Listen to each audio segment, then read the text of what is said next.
quanto amo a tua lei. É a minha meditação, de dia e de noite. Lição número 6 do Programa de Educação Cristã Continuada. Seja bem-vindo, querido professor e amigo da Escola Bíblica Dominical.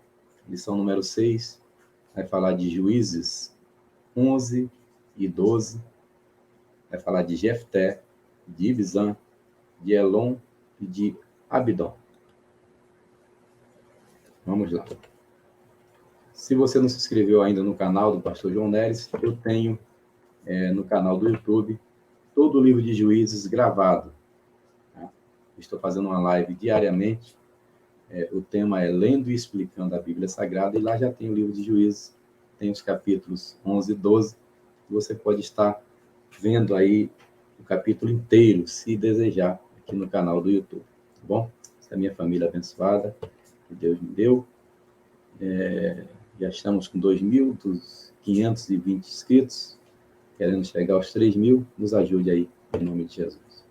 Bem, essa tabela, mais uma vez repetindo, vai mostrar que o tempo de opressão pelos amonitas e filisteus foi menor que o tempo de paz na direção desses 4 juízes, né? Foram 18 anos de opressão e 31 anos de paz na gestão desses 4. Glória a Deus. Nesse livro, Devocionais Selecionados, eu tenho uma mensagem que é Shibolete e Sibolete. Eu vou mandar essa mensagem para você junto com o link desta aula, tá? Então, quem está na minha lista de transmissão, nesse número final 3737, vai receber essa mensagem Shibolete e Sibolete, uma mensagem que eu escrevi em 2004 ou 2005, e faz parte da nossa lição de hoje, porque os efraimitas, mais uma vez, vão se revoltar, né? E vão querer brigar com seus irmãos, e acaba dando briga mesmo.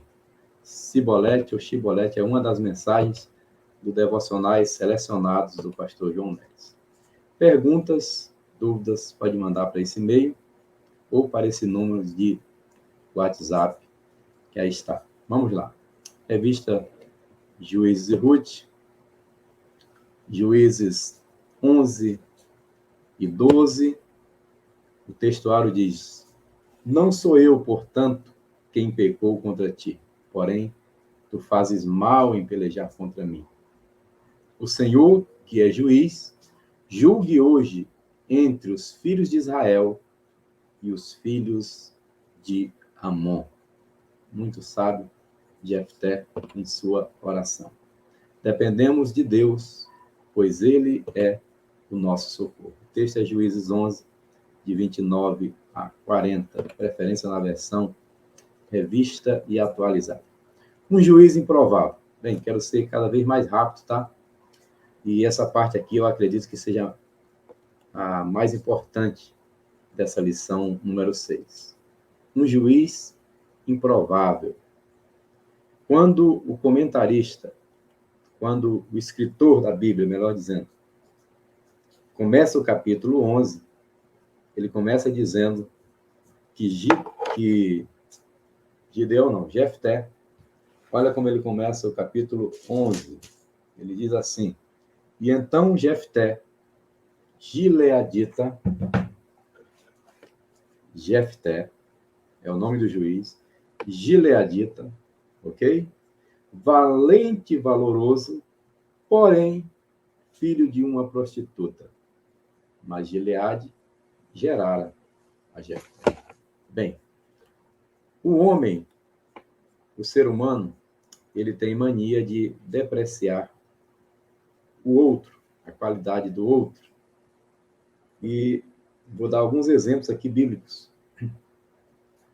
Quando Davi perguntou se tinha um descendente de Saul, de Jonatas, para que ele usasse de beneficência, disseram: tem Mefibosete, ele mora em Lodebar, porém é leproso de ambos os pés.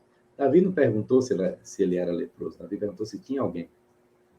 Mas o homem sempre gosta de colocar uma vírgula e depois da vírgula depreciar.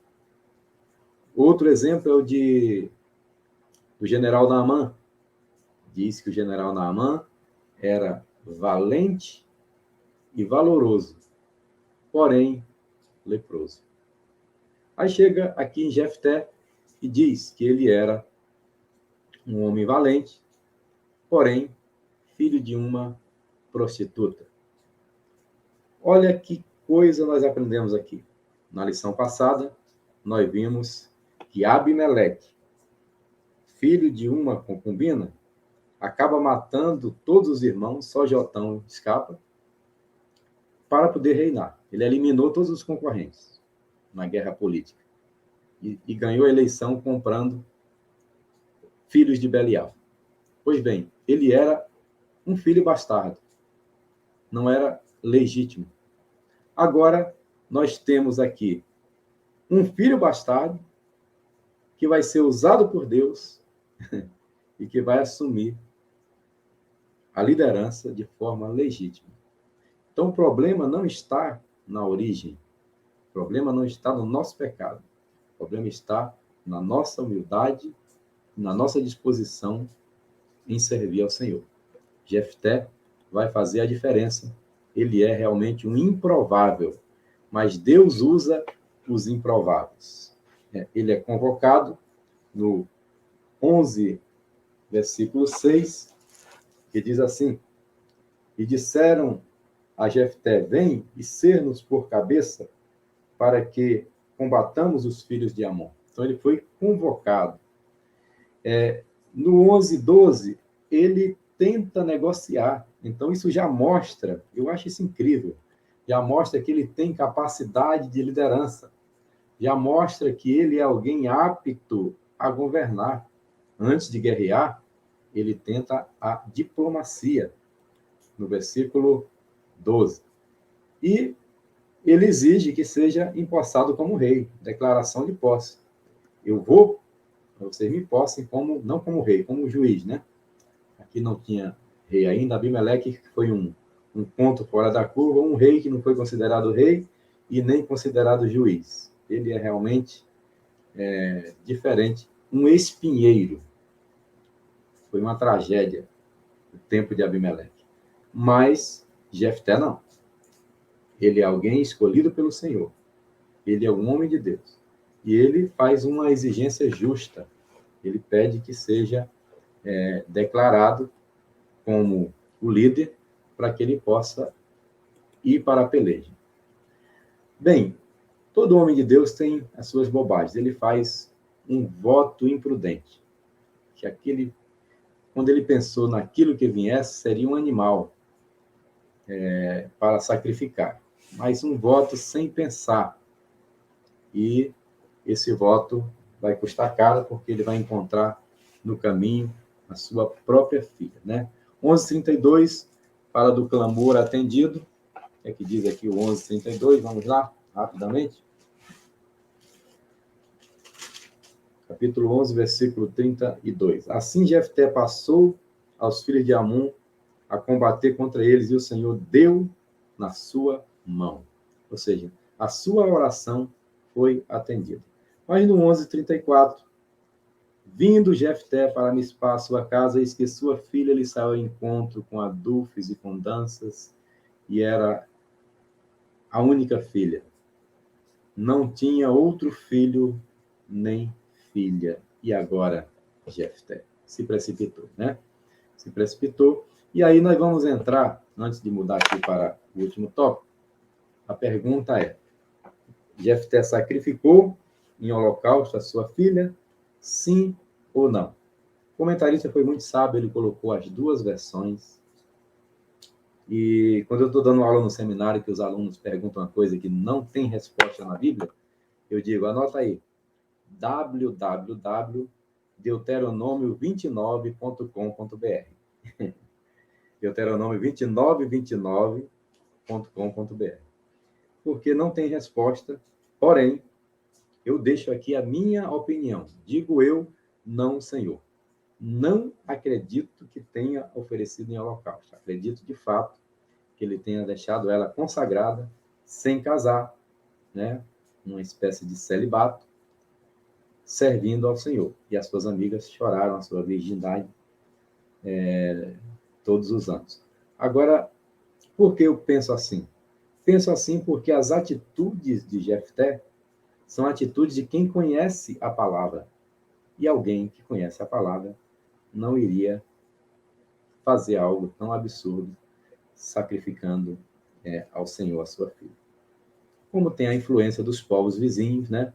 Também é possível, por isso não podemos afirmar com certeza. Porém, a minha opinião é que ele não sacrificou, mas consagrou ela ao Senhor com uma espécie de celibato. Vamos lá. O último tópico fala do conflito interno. A tribo de Efraim se ofende, como sempre, né? Eles já se ofenderam com Gideão, e dessa vez o Jefté não vai ser tão diplomático como Gideão. Porque Gideão conseguiu apaziguar os efraimitas lá atrás. E aqui, de novo, eu disse para os irmãos que a bandeira de Efraim é o símbolo de um touro. Eles são brigões, eles eram arrogantes, eles queriam ser mais fortes que os outros. E eles estão brigando porque não chamaram ele para briga. É aquele tipo de gente que paga para entrar numa briga, né? E depois paga para não sair dela. Então, assim eram os efraimitas. No entanto, eles vão perder um grande número de soldados aqui por causa da sua palavra, da sua dicção. Quando eles passavam para atravessar as valves do Jordão, Jefté orientou a dizer, pergunta se é efraimita, ele dizia, sou ou não sou, né? E então mandava falar a palavra Shibolete, mas ele falava Sibolete, aqui no versículo 5. Porém, tomaram os gileaditas, os efraimitas, tomaram os gileaditas aos efraimitas as valves do Jordão. E sucedeu o quê? Quando os fugitivos de Efraim diziam, passarei então aos homens de Gileade, lhes diziam, tu és efraimita? E dizendo ele, não, ou seja, ele disfarçava, né? Então lhe diziam, dize, pois, Shibolete. Porém, ele dizia Sibolete, porque não podia pronunciar assim bem. Então pegavam e degolavam na val do Jordão e caíram de Efraim naquele tempo 42.000, por causa da sua dificuldade de pronunciar a palavra, né? Tradicional. Quando alguém chega para mim e diz que é do Pará, que é lá de Belém, da terra da Assembleia de Deus, da Igreja Mãe, eu falo para ele, repete para mim, farinha, marinha e galinha. Ele tem que falar farinha, galinha e marinha. Se ele não falar assim, não é paraense, tá? Eu servi na Marinha, nos Fuzileiros Navais, muitos amigos paraenses, e realmente eu constatei essa forma que eles têm de falar. Então, os efraimitas morreram por causa disso. E eu vou mandar para quem pedir, quem tiver aqui na lista de transmissão, 98050-3737, DDD 21, ou no e-mail webneres@gmail.com, eu mando a mensagem Shibolete ou Sibolete. Tá? É uma mensagem do livro Devocionais Selecionados, do pastor João Neves. Bem, os últimos juízes não tem muito destaque. Ibzan, Elon e Abdon reinaram pouco tempo, mas é aquele tipo de reino que, digamos assim, eles pegaram a onda do Jefté e só mantiveram o reinado, fazendo alianças e etc. Reinado não, o comando da nação, porque aqui nós estamos num tempo dos juízes, é uma época triste e difícil em meio ao povo de Israel. Cada vez que você avançar aqui no livro de Juízes, você vai se decepcionar. Daqui para frente a gente vai ver levita sacrificando a ídolo, você vai ver levita casando com concubina, vai ver o povo roubando as moças para casar, a tribo de Benjamim. Coisas terríveis acontecem no livro de Juízes. Por quê? Porque nesse tempo não havia rei, não havia sacerdote, não havia profeta.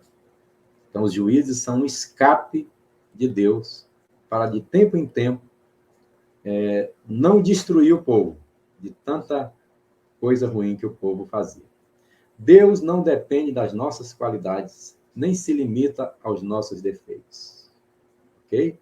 Então, repetindo, Deus não aprovou a liderança de Abimeleque, na lição anterior, não porque ele era filho de uma concubina, não, porque ele era mau, porque ele era ruim, ele matou seus irmãos e comprou a eleição, fraudou, literalmente, né? E Abimeleque era o espinheiro, não prestava. Mas o Jefté é filho de uma prostituta e é um homem de Deus, é um homem fiel, um juiz de destaque.